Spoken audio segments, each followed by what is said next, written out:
For more content like this, log on to GibboPresents.com.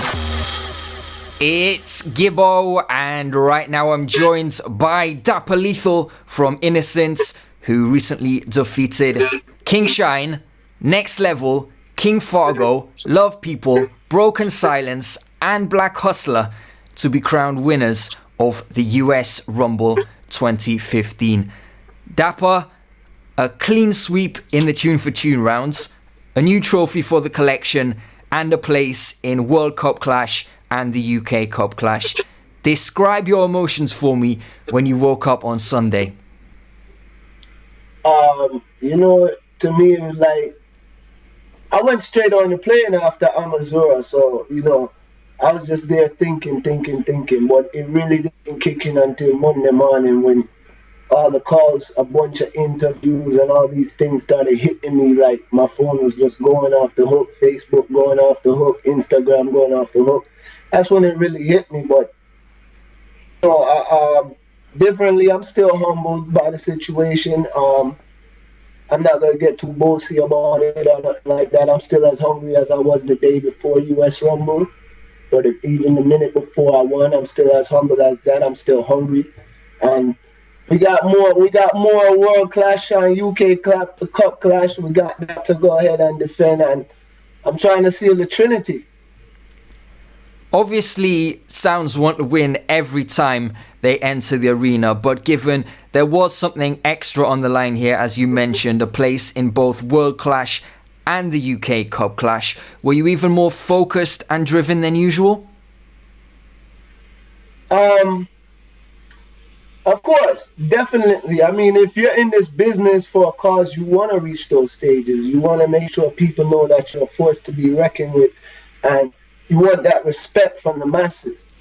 You understand? It's not even to just be on the stage, because as you see, there were 7 sounds on the stage, but it's to make your presence felt, where people is like, yeah, that Sonya is here to stay. You understand? That's what I felt like I had to do.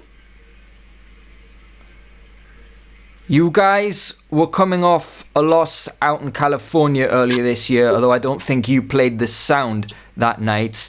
And not too long ago, Nasheen departed the sound as well. Due to these factors, do you think people were sleeping on you going into this clash? Well, I mean, of course, that's how people are, I'm not very upfront, like I said, I'm very quiet. So I like to do my work in the background, do the behind the scenes work as far as mixing down dubs and putting dub plays together and creating that ammunition that we need to go out on the road. So a lot of people didn't know what I was capable of. It's almost like you're about to see Bass Odyssey with DJ Mark by itself. People is like, what's going on? So of course they're gonna have their doubts. What did preparations for this clash consist of? Did you spend much time thinking about what your opponents might do, or when you're going up against 6 sounds, is it best to just concentrate on how you're going to play? I had to concentrate on, honestly, I knew King Shine was a real heavy song, and I know Jimmy Spliff is a character. Love People I know very well. I know Fargo and everything, but I can't say I've been following all his clashes. Black Hustler, I really didn't hear much about them since the mid-90s. Broken Silence, I just know what happened in LA. So basically, I just worried about myself and how I would make my approach, and I played a defense game. I didn't plan anything. Everything was spur of the moment. So whatever my opponent said, that's what I went after. Counteract that, Break down your performance for me. What do you think were the keys to your victory? I think the keys to my victory at first was my intro. Going in there, introducing myself, letting the people know my struggles, and using the 45s to have my advantage, but not using regular 45 selections that you will hear at any regular 45 clash or anything like that. You know, I kind of dug deep and I looked for odd tunes, but tunes that were great. What impact do you think 45s had on this clash? If they hadn't been allowed, do you think things would have played out a lot differently? Sure, of course, it's gonna play out differently. Do I think it would have been a difference with the outcome? No, because the same way I could put my attention to the 45s, I also have dubs that I can intro the same way. You know, it was all about the speech before the song. You know, you gotta give it that intro. So, I mean, I'm still, like I said, I didn't even plan any 45s. It wasn't until I got on the plane, I opened up my 45 folder. And this is 3 hours prior to me landing in New York when they say you could turn on your laptop in the sky. Turn on my laptop, started going through some 45s, and I'm like, you know what? I can do this. And I just started sorting out a little folder and saying, I'm trying to find songs that I haven't heard in a long time. And I get around, so if I haven't heard it in a long time, I'm sure a lot of people haven't heard them in a long time. Can you give each of your opponents a grade, A to F, based on how they performed last weekend? Well, that's not Gibbo. That's not up to me, man. That's up to the masses. And you know, I wasn't in the crowd. I said it when I was in Amazura doing the sound check. A man said to me, "Why are you so calm?" I said, "Listen to me, man. It's a sound clash. You know two things. You're either gonna win or you're gonna lose. But if I get eliminated, I'm going right down in the crowd to enjoy myself because I'm not going to sit there and have no frown on my face on the stage. You know what I mean? It's not really my job to judge anybody. I can say this. Everybody tried, and I know everybody prepared. Yeah, some prepared harder, some worked harder, but everybody deserves of applause. I'm not bigger than no man. This is sound system business, and it takes more than just money, tune, to be on a stage like that and keep your composure. In the end, it came down to you and King Shine, and throughout the night, Jimmy Spliff delivered plenty of humorous speeches.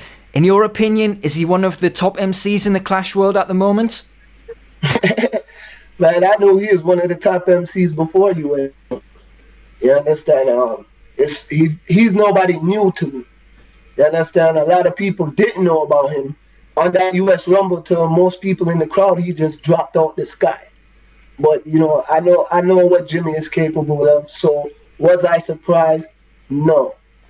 I was more surprised that we both ended up in that tune for tune. And why did that surprise you? Because I think we were the two most doubted on that stage.